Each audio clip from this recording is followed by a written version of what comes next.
안녕하십니까. 오늘도 하나님을 사랑하셔서 수요예배에 함께 동참하시는 모든 성도님들을 주님의 이름으로 진심으로 환영하고 축복합니다. 우리가 성경의 시대를 나누게 되면 먼저는 족장 시대가 있습니다. 그리고 이어서 광야 시대, 다시 말해 애굽에서 나와 가나안에 정착할 때까지의 시대가 있습니다. 가나안에 정착한 후에는 사사 시대가 있고 사사 시대가 막을 내리고 난 후에는 사울부터 시작되는, 더 정확히 엄밀하게 따지자면 다윗부터 시작하는 왕정 시대가 있습니다. 그러니까 구약을 크게 나누면 족장 시대, 광야와 가나안 시대, 사사 시대, 왕정 시대 이렇게 나눌 수가 있습니다. 저는 오늘로써 요셉의 이야기를 마무리하려고 합니다. 도대체 언제 끝나냐고 하시는 분들도 있으셨는데 이제 끝납니다. 저는 오늘까지 총 8번의 설교를 하였습니다.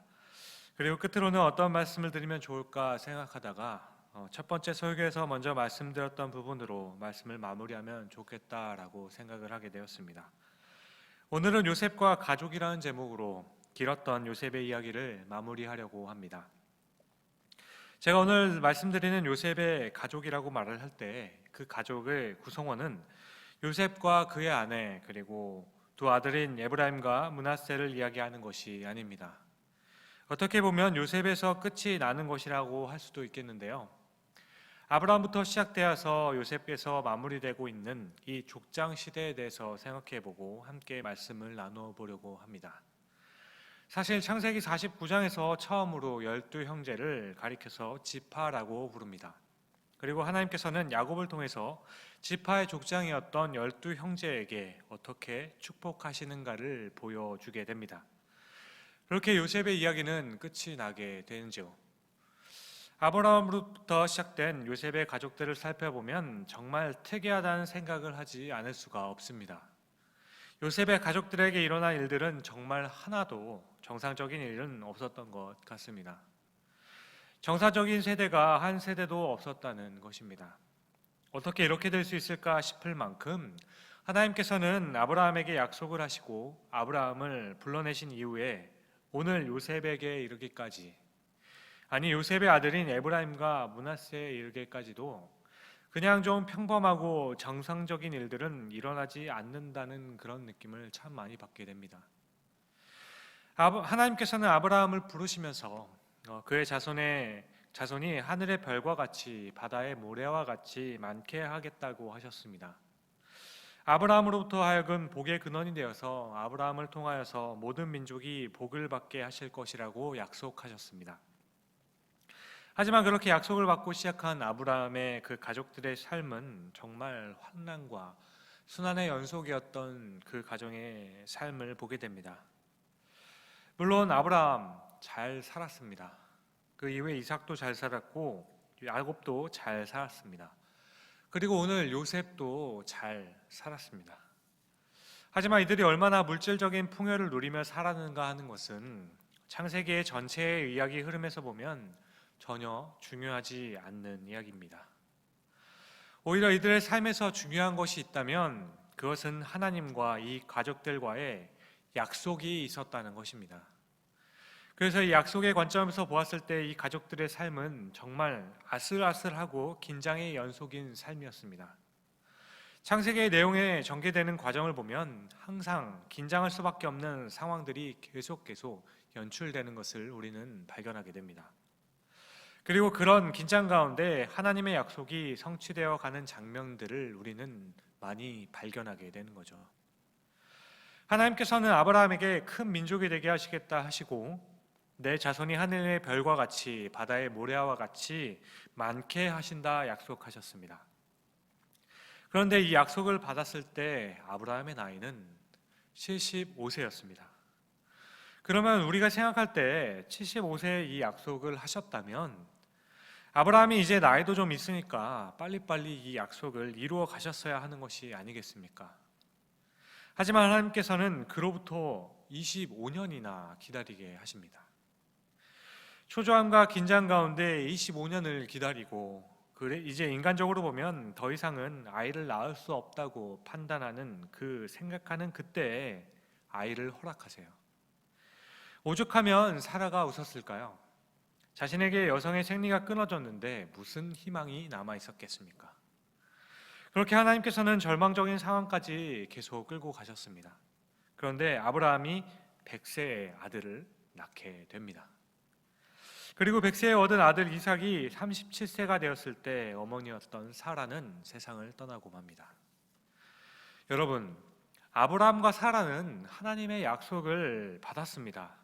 사라의 경우도 보면 하늘의 별과 같이 바닷가의 모래와 같이 모든 민족으로 하여금 복을 받게 할 것이며 너로 하여금 열국의 어머니가 되게 하겠으니 너의 이름을 이제는 사라라라고 바꾸라고 하셨습니다. 그렇게 사레는 사라라고 이름까지 바꾸었습니다. 그런데 사라가 죽기까지 자손 한 명 보고 죽습니다. 너무 황당한 일 아닙니까? 아브라함은 어떤가요? 이삭을 100세에 얻었습니다. 그러면 이 이삭은 한 15살쯤에는 결혼을 해서 빨리빨리 자손을 낳으면 좋지 않겠습니까? 그런데 40세가 되어서야 결혼을 합니다. 그렇게 아브라함의 나이가 140세에 이제 막 결혼을 하는 거예요. 하지만 하나님께서는 어떻게 그렇게 하시는지 이 이삭에게 또 자녀를 허락하지 않으세요. 리브가의 태가 열리지 않았습니다. 그렇게 또 세월이 흘러 이삭이 20년 동안이나 기도한 끝에 드디어 60세가 되었을 때에 아들을 낳게 하십니다. 그런데 이때 하나님께서 쌍둥이를 주시는 거죠. 이제 하나님께서 일하시는가 하였습니다. 하지만 야곱과 에서가 15살이 되던 해 아브라함은 나이 175세가 되었을 때 세상을 떠나게 됩니다.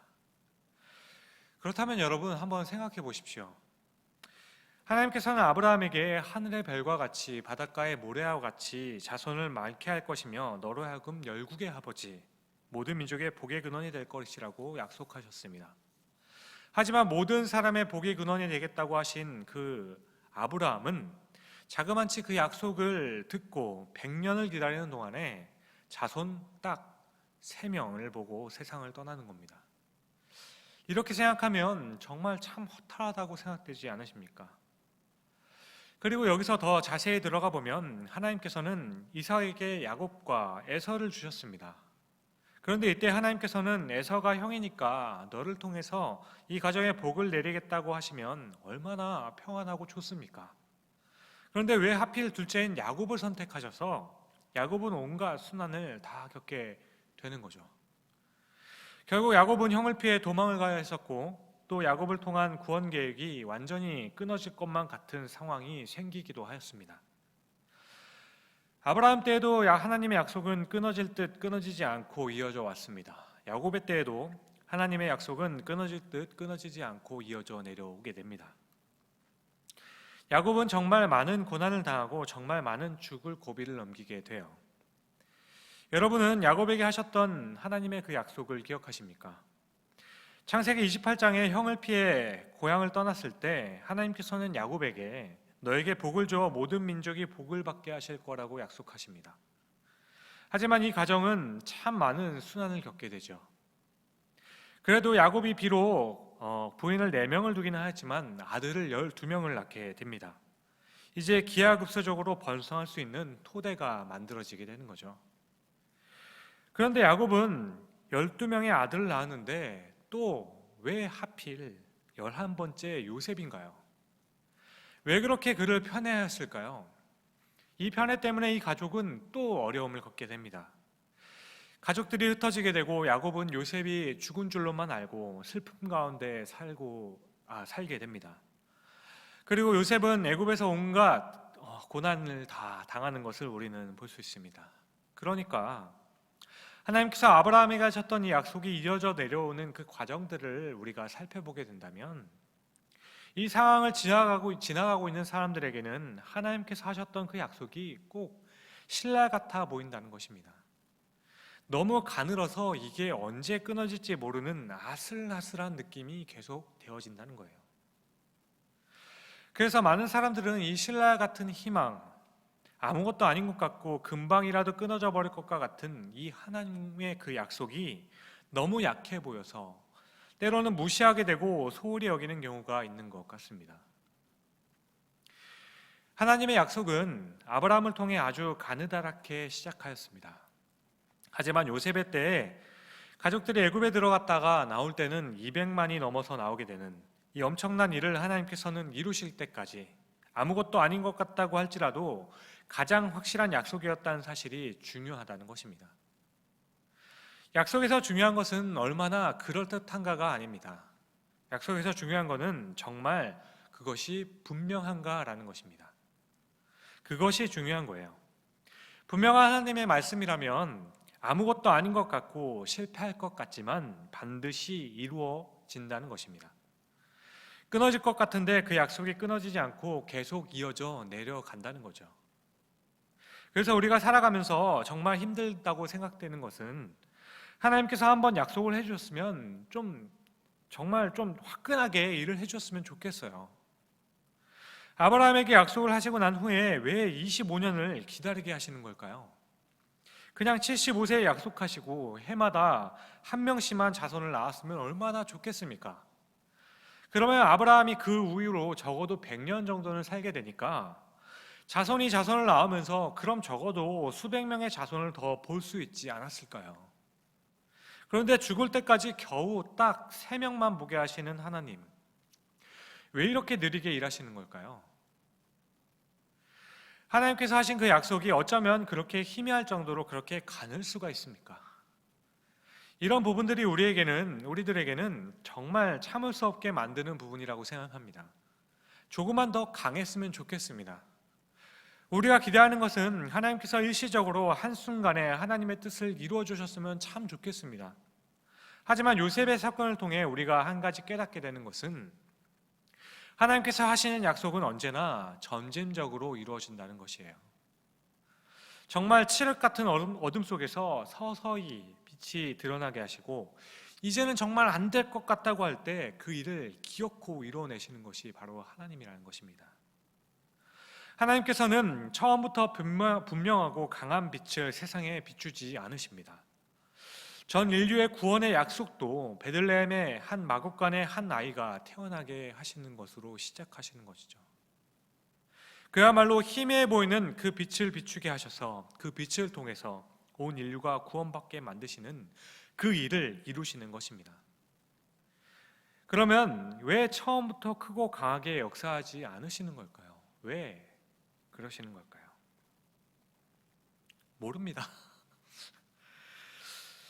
하지만 성경을 통해 자주 암시하는 것이 있다면 아브라함에서 요셉까지의 일을 통해서도 하나님께서 가장 중요하게 말씀하시는 부분이 있습니다. 그것은 사람이 하는 것이 아니라는 말씀입니다. 하나님께서는 하나님께서 하시는 일임을 보여주십니다.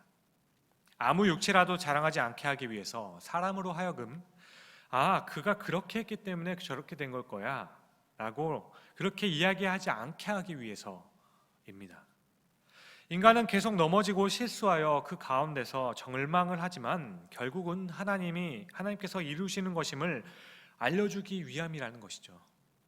그러므로 요셉의 이야기를 통해서도 우리가 강조해야 할 부분은 요셉이 그 고난 가운데 어떻게 그 믿음을 지켰기 때문에 하나님께서 축복을 해주셨는가가 아니라는 겁니다.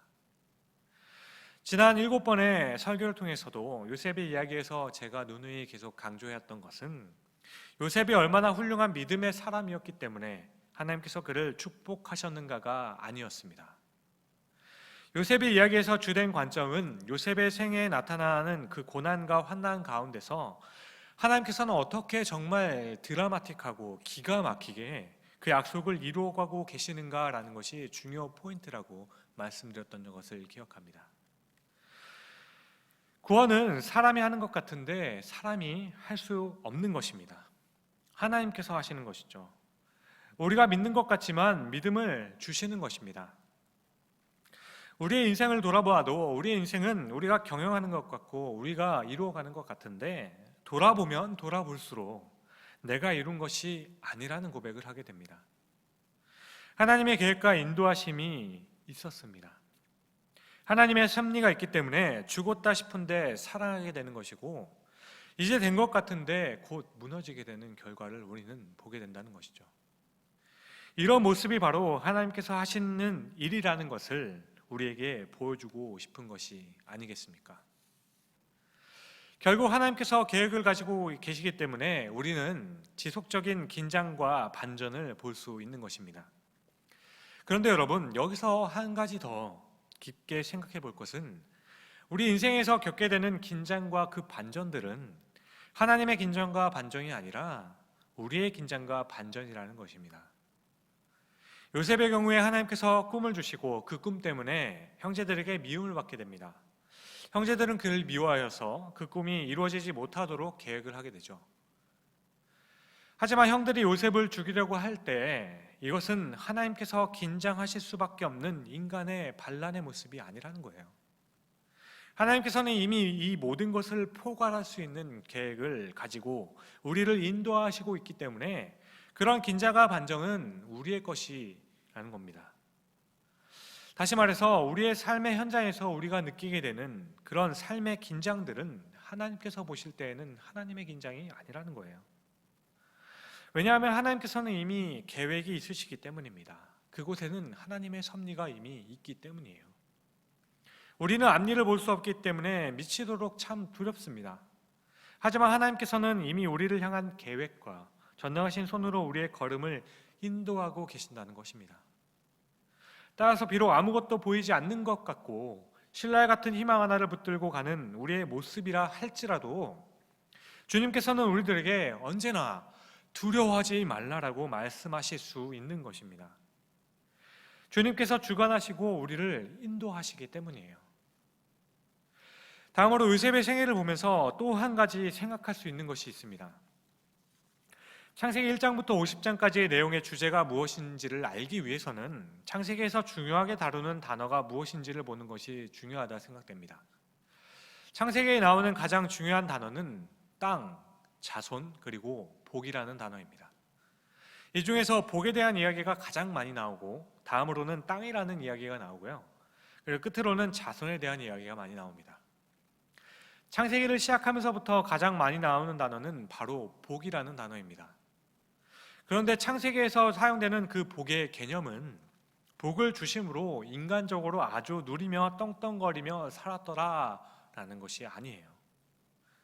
창세기의 복은 땅을 허락하시고 자손을 번성하게 하셔서 나라를 이루도록 하시는 것입니다. 나라를 이루도록 하시고 이 나라를 통하여서 다른 모든 민족들에게 복을 나누어 주는 것이 바로 창세기에서 말씀하는 복입니다. 그러니까 창세기에서 나오는 복은 부자가 되거나 장수하거나 라는 것이 아닙니다. 여기서 말씀하는 복은 바로 하나님의 나라라는 거예요.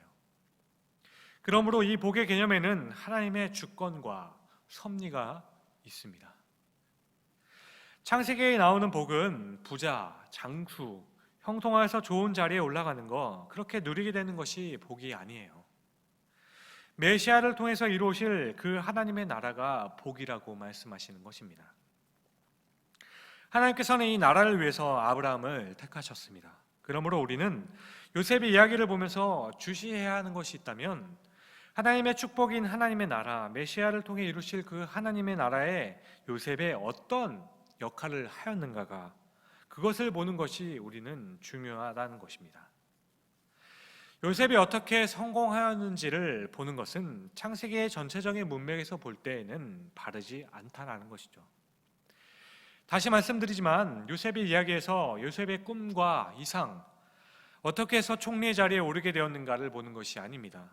또 요셉이라는 인물이 어떤 인물이기 때문에 어떻게 그런 형통의 자리에 오르게 되며 어떻게 그렇게 반전되어서 모든 것을 누리며 화려하게 살 수 있게 되었을까를 보는 것이 포인트가 아니라는 것입니다.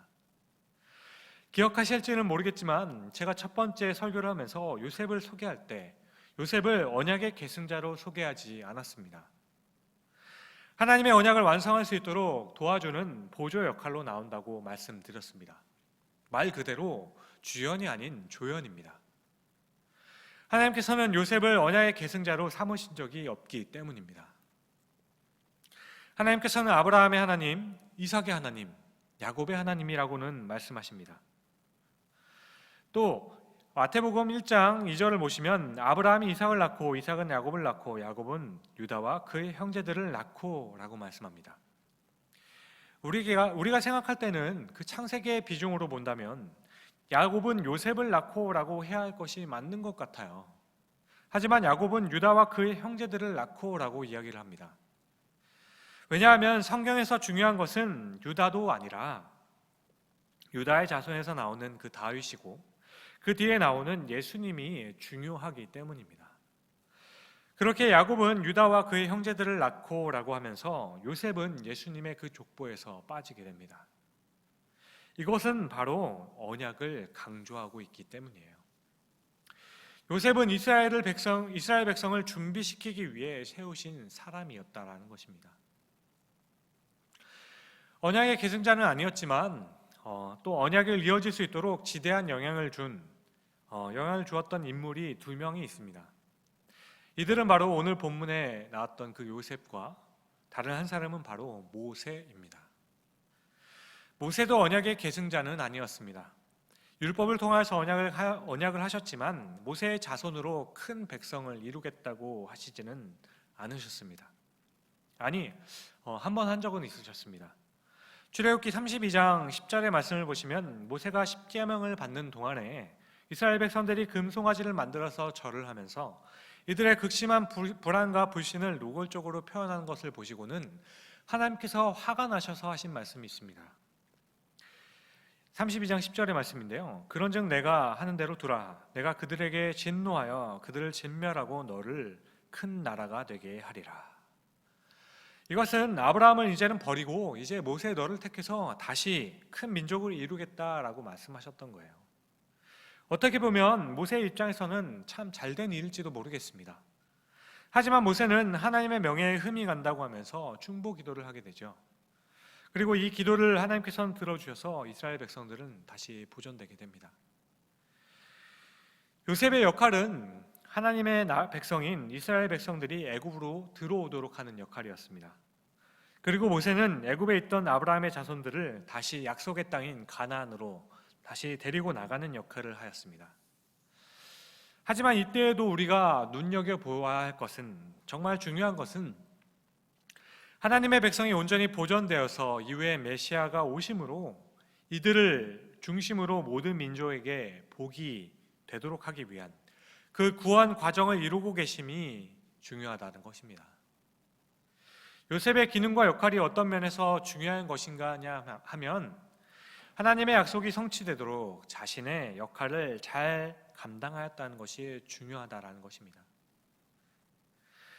야곱은 창세기 49장에서 12 아들에게 축복을 합니다.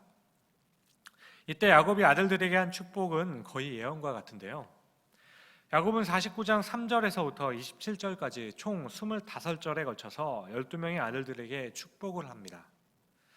그러면 25절로 12명에게 축복을 해야 된다면 한 명당 몇 절로 하면 괜찮을까요? 보통 2절씩, 요셉은 좀 비중이 있으니까 3절 하면 딱 맞을 겁니다.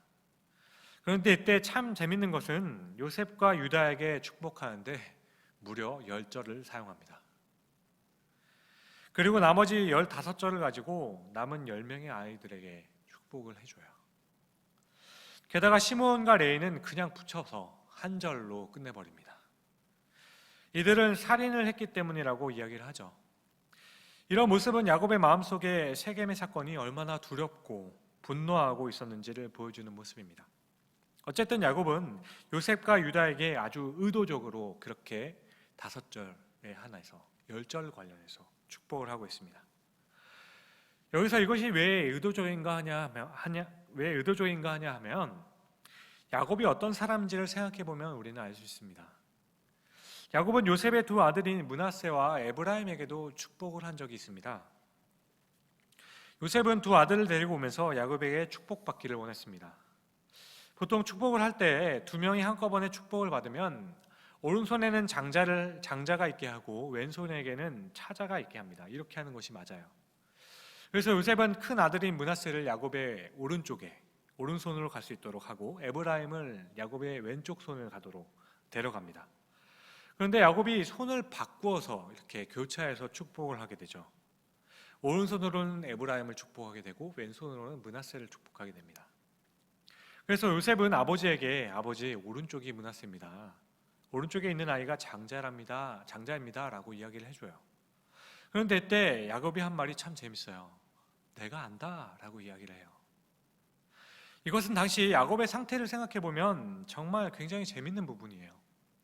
당시 야곱은 눈이 잘 보이지 않았다라고 이야기합니다. 시력이 좋지 않아서 앞을 잘 보지 못했습니다. 그래서 요셉은 혹여나 잘못 보고 손을 엇바꾸셨나 싶어서 바로 잡아주려고 하였던 거예요. 그런데 야곱은 자신이 누구에게 어떤 축복을 해야 되는지 알고 있었다라는 것이죠. 그런데 한번 생각해 보십시오. 야곱이 자신의 아버지인 이삭에게 축복을 얻어낼 때 이삭도 앞을 잘 보지 못했습니다. 그런데 이때 야곱은 어떻게 축복을 받아냈습니까? 이삭을 속여서 축복을 받아내게 되죠.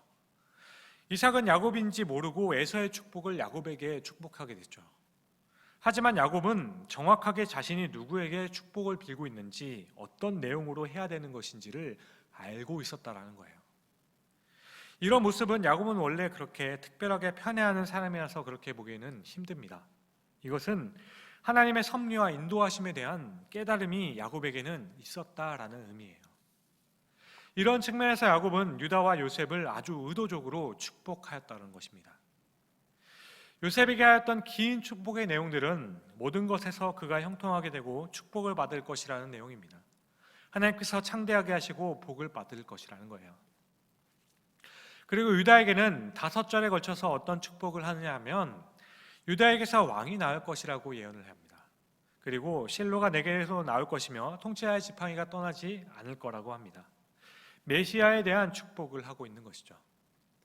결국 이 장면을 통해서 우리는 아브라함에게 하셨던 그 언약이 어떻게 이어져 내려가고 있는지를 우리는 알게 된다는 거예요. 유다를 통해서 흘러가게 되지 요셉을 통해서 흘러가지 않는다는 겁니다. 앞서 말씀드렸듯이 창세기에서 가장 중요한 것은 바로 이 하나님의 나라에 대한 언약, 그 하나님의 나라입니다. 창세기의 복의 개념은 모든 민족에게 복을 줄 수 있는 큰 민족을 이루는 것, 큰 나라를 이루는 것입니다. 그러니 이 복은 결국 하나님께서 통치하시고 다스리신다는 주권과 하나님의 백성인 자손들과 약속의 땅을 말씀하시는 거예요. 그러니까 주권과 백성과 땅, 이것은 한 나라를 이루는 기본 요소이기에 하나님의 나라를 메시아를 통해서 이루시겠다는 약속을 이야기하고 있다는 거예요. 그러니 창세기의 주제는 다른 것이 아닌 하나님의 나라에 대한 이야기라는 것입니다. 요셉과 그의 가족은 고향을 떠나 가나안에 정착하면서 하나님의 축복을 받았고 가나안을 떠나 애굽에 있으면서도 하나님의 축복을 받게 됩니다. 그리고 거기서 떠나 다시 가나안으로 돌아오는 것이 이들에게 임한 축복이었습니다. 그러니 요셉의 이야기를 통해 우리가 생각할 것은 하나님의 나라에 대한 이야기를 우리는 떠올려야 된다는 것이죠. 하나님이 다스리시는 곳, 하나님의 백성이 그 사는 곳, 바로 그 나라를 동경하면서 아브라함의 그 자손들은 애굽에서 430년 동안 있게 되는 겁니다. 그 후에 하나님께서 통치하시는 가나안으로 들어가게 되는 것이에요. 게다가 창세기의 끝부분을 보시게 된다면 야곱의 자손은 요셉의 도움으로 애굽에서 행복하게 잘 살았습니다. 이렇게 끝나지 않는다는 겁니다. 오늘 본문을 보시면 요셉이 하나님 앞에서 헌신된 삶을 살았더니 하나님께서는 그를 애굽의 총리로 만들어 주셨고 그가 큰 복을 누리며 자손 대대로 야곱이 축복한 대로 복을 받으며 잘 살았다라고 하며 끝마치지 않고 있습니다. 창세기의 끝에는 요셉의 유언으로 끝이 나는데요. 요셉이 110세에 세상을 떠나기 전에 이렇게 유언합니다. 여러분, 이제 나는 곧 죽게 됩니다.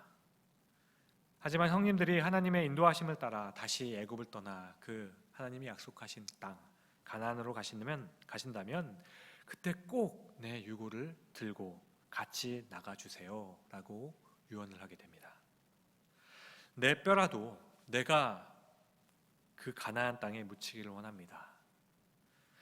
그러므로 그가 꿈에도 사모하고 있었던 것은 애굽에서의 영화와 부귀가 아니라 하나님께서 다스리시는 그 하나님의 나라에 대한 것이었다는 것입니다.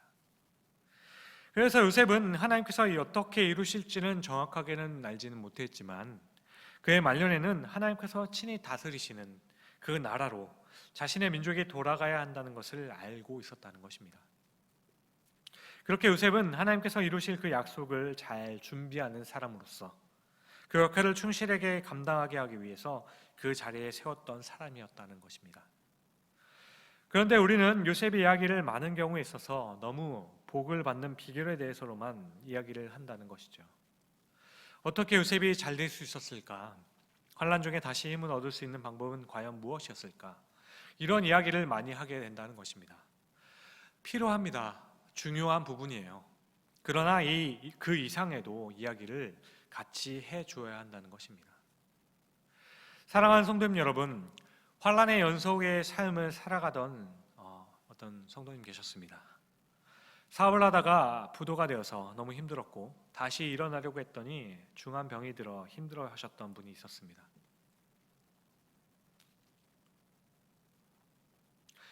그런데 너무 많은 분들이 이 사람을 위로하기 위해서 했었던 이야기는 하나님께서는 도대체 얼마나 큰 복을 주시려고 이렇게 낮추시는지 모르겠다라는 이야기들이었습니다. 지금은 좀 힘들지만 아마 하나님께서 크게 세우실 거예요.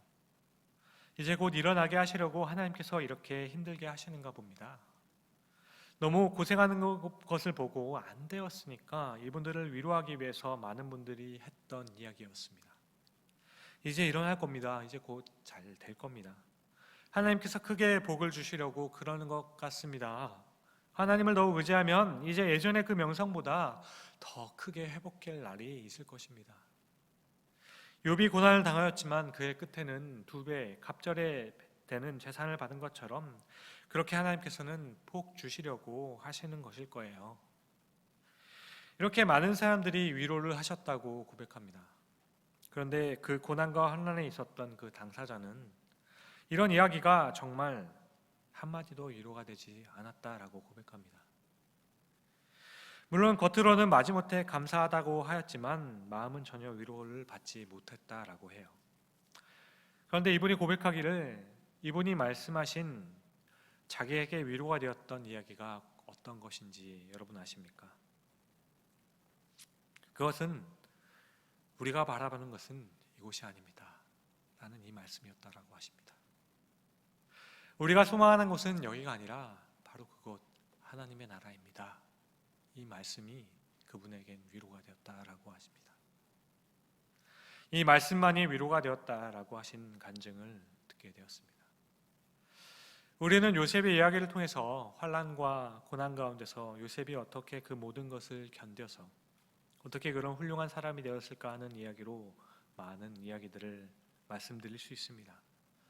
그러나 한 가지 이럴 때 조심되는 것은 오늘 말씀을 듣는 분들 중에 혹시 그렇게 다시 회복되어진 분들도 있을지 모르겠지만 그렇지 않는 분들에게는 오히려 상처가 될 수 있다는 것입니다. 우리는 지금 이 자리에서도 이 땅을 살아가는 동안에도 정말 가느다란 신할 같은 희망을 붙들고 사는 것과 같을지 모르겠습니다. 모든 환경이 열악하고 힘들어서 전혀 되는 것이 없이 안 풀리는 것 같기도 합니다. 이 골짜기만 지나가면 다시 회복되어 더 크게 성장할 수도 있습니다. 하지만 그렇지 않을 수도 있습니다. 그러니까 우리는 이런 상황들, 눈에 보이는 것들을 소망하며 살아가는 것이 아니라는 것입니다. 여러분은 이 모든 것들이 다 하나님의 주권 가운데 있는 것이라는 고백이 있으신가요? 여러분은 모든 것이 다 하나님의 섭리 가운데 있어서 내 걸음과 길을 인도하신다는 고백이 여러분들 가운데 있으십니까? 이것을 고백하고 믿는다면 지금 이 순간에도 비록 당장 오늘 저녁 끼니조차 때울 수 없는 것 같은 긴장과 위험 가운데 있을지라도 그 가운데서 우리가 바랄 수 있는 것은 상황을 모면해 갈 수 있게 만드는 나의 어떠함이 아니라 하나님께서 나의 삶을 인도해 가신다는 그 고백에 의한 결국 이 땅을 살아가면서 우리가 소망하고 바라는 것은 하나님의 다스림이라는 것입니다. 하나님의 통치가 있는 하나님의 나라에 대한 소망입니다. 우리는 어떤 환경 속에서도 단 한 가지 바라는 것이 있다면 지금 이곳에서 주님께서 우리를 다스리시고 지금 이곳에서 우리를 지키시고 있다는 사실을 확인하고 싶고 계속해서 그 음성을 듣고 싶습니다. 이것이 우리의 소원이 아니겠습니까? 곧 잘 될 겁니다 라는 이야기보다는 그것이 잘 되든지 그렇지 않든지 간에 모두 주님의 손에 있는 것입니다. 주님의 다스림을 따라 주님의 뜻을 이루며 사는 것이 제가 살아가는 동안에는 주님의 뜻에 합당하게 살아가길 원합니다. 이것이 우리의 고백이어야 하는 것입니다. 사랑하는 성도님 여러분, 요셉의 이야기는 이 이야기를 하고 있는 것입니다. 함께 기도하겠습니다.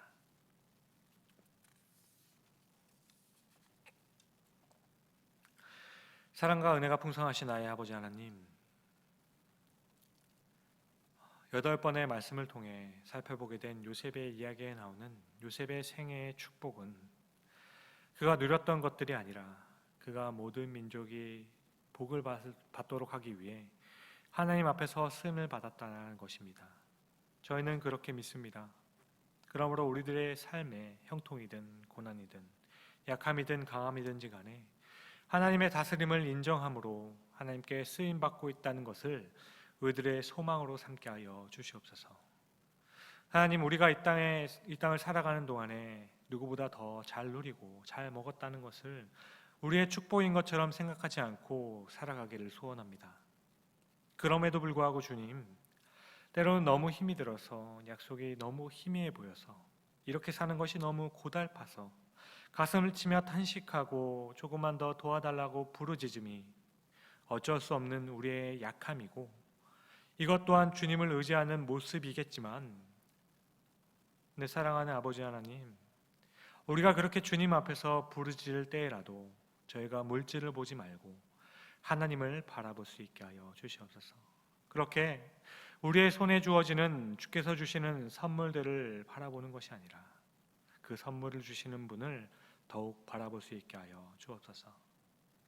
감사합니다. 이 모든 말씀을 이제는 나의 삶을 주관하시는 하나님께 모든 것을 맡겨드리며 하나님의 나라에 대한 소망을 품고 살아가기를 다짐하는 우리 사랑하는 모든 성도님들에게 하나님의 그 무한하신 사랑과 성령께서 주시는 살아있는 소망이 있기를 바라오며 또 날마다 하나님의 동행하심을 느끼고 살아가기를 원하는 우리 모든 성도님들의 삶의 터전들 위해 그리고 그 고난의 연속한 가운데에도 형통한 가운데에도 늘 곁에 있다고 말씀하여 주시는 귀하신 우리 구주 예수 그리스도의 이름으로 감사하며 간절히 기도드립니다.